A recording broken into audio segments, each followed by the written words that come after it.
En esta oportunidad, que Dios les bendiga. Estamos agradecidos con el Señor, que siempre nos permite espacios para poder llegar y compartir los pasajes de la Biblia que nos dejan una enseñanza maravillosa y una enseñanza para nuestras vidas. Considerando el pasaje bíblico de Primera de Samuel, capítulo 16, podemos contemplar ahí acerca de el profeta Samuel, cuando fue enviado por Dios a ungir al nuevo rey de Israel, porque Dios ya había desechado a Saúl por su desobediencia. Y hay algo curioso ahí que sucede en la vida del profeta, que sucede muchas veces en nuestras vidas. Y el Señor le dice a Samuel: ¿hasta cuándo llorarás a Saúl habiéndolo yo desechado? Fíjense cómo los sentimientos pueden llegar a ser un obstáculo para los propósitos de Dios. Cuando los sentimientos entran a nuestra vida, eso obstaculiza que Dios se mueva, aunque Dios no va a dejarse de mover, obviamente.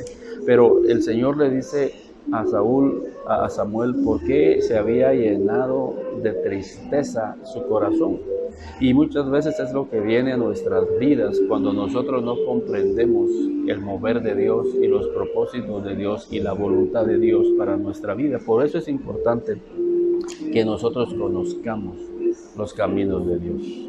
Cuando nosotros conocemos los caminos de Dios, obviamente humanamente en nuestra vida llega tristeza, a nuestra vida llega ciertos sentimientos que se quieren apoderar de nuestras vidas, pero es ahí donde tenemos que buscar al Espíritu Santo para que Él pueda fortalecernos y que en medio de una situación en la cual nosotros no entendemos lo que está pasando, no permitir que esos sentimientos se apoderen de nuestras vidas, y que eso vaya a cegar nuestro entendimiento de lo que Dios quiere más adelante para nuestra vida y la vida de nuestra familia. Lo que sí debemos entender es que la Biblia dice que Dios tiene pensamientos de bien y no para mal, y que todas las cosas ayudan para bien a los que aman a Dios. Entonces, ese sentimiento de tristeza se apodera de la vida del profeta Samuel.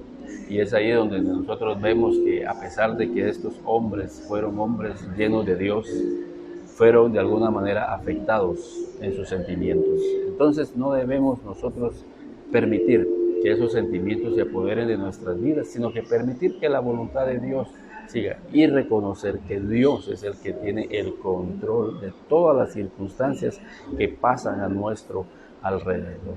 Entonces, en la Biblia podemos encontrar muchas historias de muchos personajes que la tristeza invadió sus corazones con relación a los propósitos de Dios, y eso nos recuerda el joven rico.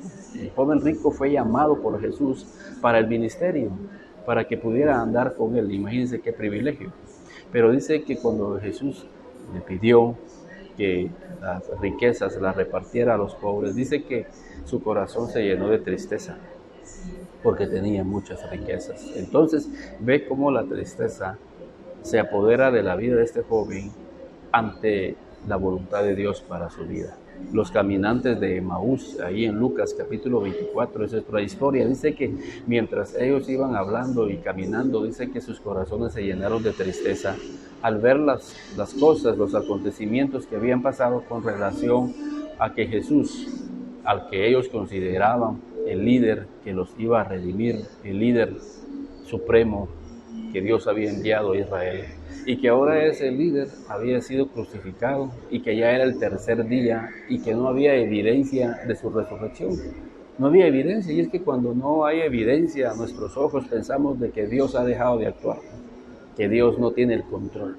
Y ellos empezaron a llenar de tristeza. Y fíjense que no solamente era la tristeza en sus corazones, sino que su hablar fue afectado. Muchas veces la tristeza sale con lo que hablamos. La Biblia dice que de la abundancia del corazón habla la boca. Entonces, la tristeza de ellos no solamente se había apoderado de sus corazones, sino que de su forma de hablar, de su vocabulario. Y no solamente eso, sino que ellos estaban saliendo del lugar en donde Jesús les había dicho que se quedaran. Imagínense cómo un sentimiento de tristeza por no entender, no comprender los planes de Dios, al no ver evidencias a nuestro alrededor, puede de alguna manera apartarnos del lugar donde Dios nos tiene, donde Dios nos dijo que nos quedara y que donde Dios nos iba a bendecir.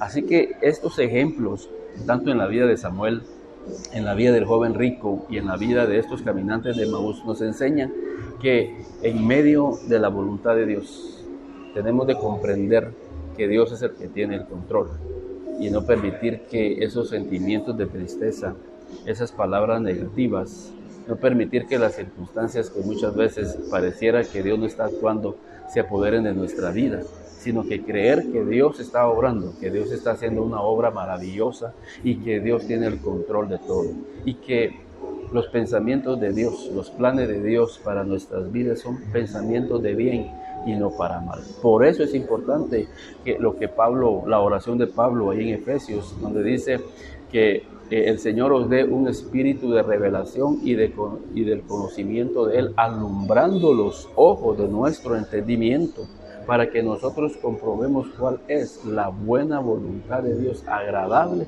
y perfecta. Entonces necesitamos nosotros abrir los ojos de nuestro entendimiento. Y fíjense que el entendimiento de nuestra vida se abre cuando nosotros oramos y nos exponemos al Espíritu Santo. Es la obra del Espíritu, abrir nuestro entendimiento al mundo espiritual, a los planes de Dios. Es llegar a tener la mente de Cristo.